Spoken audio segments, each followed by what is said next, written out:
اللہ جب کسی سے ناراض ہوتا ہے رزق نہیں چھینتا، آب و دانہ بند نہیں کرتا، سورج کو حکم نہیں کرتا کہ اس کے آنگن میں روشنی نہیں پھیلانی، چاند کو نہیں روکتا کہ تیری کرنیں اس کے ویڑے میں نہیں پڑنی چاہیے، بلکہ اللہ جب کسی سے ناراض ہوتا ہے سجدوں کی توفیق چھین لیتا ہے۔ سجدوں کی توفیق چھن گئی تو پھر سمجھو اللہ ناراض ہے، اللہ راضی نہیں ہے۔ اور اگر سجدوں کی توفیق نصیب ہو جائے، کسی نے واصف علی واصف مرحوم سے پوچھا تھا کہ کیسے ہمیں پتا چلے گا کہ ہماری نماز قبول ہو گئی ہے، تو انہوں نے کہا تھا ایک نماز کے بعد دوسری عطا ہو جائے تو سمجھ لو پہلی قبول ہو گئی ہے۔ تو نمازوں کا نصیب ہونا یہ اللہ کی رضا اور اللہ کی خوشنودی کی دلیل ہے، اور سجدوں کی توفیق کا چھن جانا یہ اللہ کی ناراضگی کی دلیل ہے۔ میں اور آپ دیکھیں کہ ہم کہاں کھڑے۔ دیکھیے دولت تو کفار کو بھی ملتی ہے، اللہ دولت اسے بھی دیتا ہے جس سے راضی ہے، اسے بھی دیتا ہے جس سے نہیں راضی، لیکن سجدوں کی توفیق اسے ہی دیتا ہے جس پہ وہ راضی ہے۔ تو 5 گانا نماز شعار زندگی بنا لیجئے، نماز قضا نہ ہونے پائے۔ قیامت کے دن بے نمازی اس صف میں کھڑا ہوگا جس صف میں نمرود کھڑا ہوگا، جس صف میں حامان کھڑا ہوگا، قارون کھڑا ہوگا، شداد کھڑا ہوگا۔ مجھے بتائیے ہم میں سے کوئی یہ گوارہ کرتا ہے ہم اس صف میں کھڑے کر دیے جائیں جہاں دشمنان خدا کھڑے ہوں؟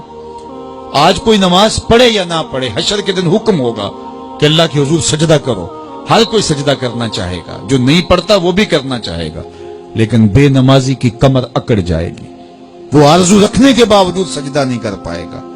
قرآن بتاتا ہے کچھ لوگ جہنم کو دھکیلے جا رہے ہوں گے، انہیں کچھ لوگ پوچھیں گے ما سلککم فی سقر، تم جہنم کو کیوں جا رہے ہو، کیا ہوا تمہیں؟ تو وہ جواب میں کیا کہیں گے؟ لم نک من المصلین، ہم نماز نہیں پڑھا کرتے تھے۔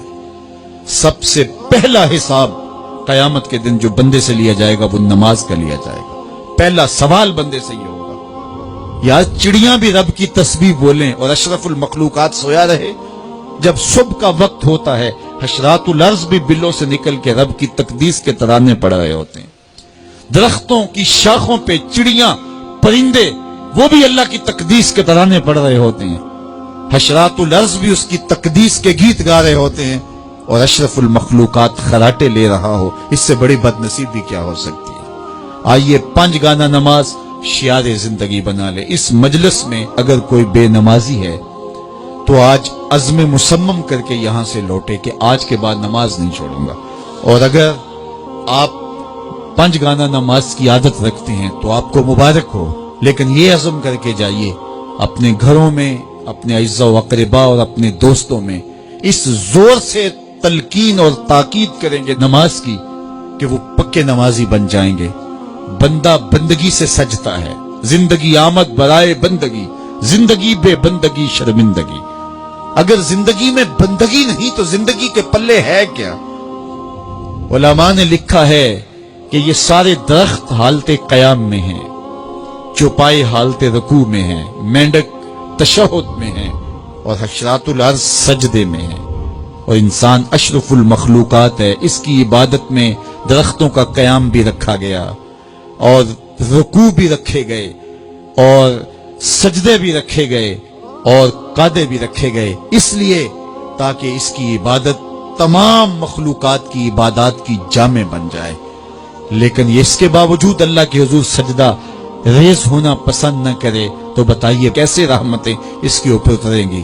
خوش نصیب تو وہ ہیں جو 5 گانا نماز ادا کرنے کے بعد تہجد بھی قضا نہیں ہونے دیتے، سجدوں سے اللہ کے حضور حاضری پیش کرتے ہیں۔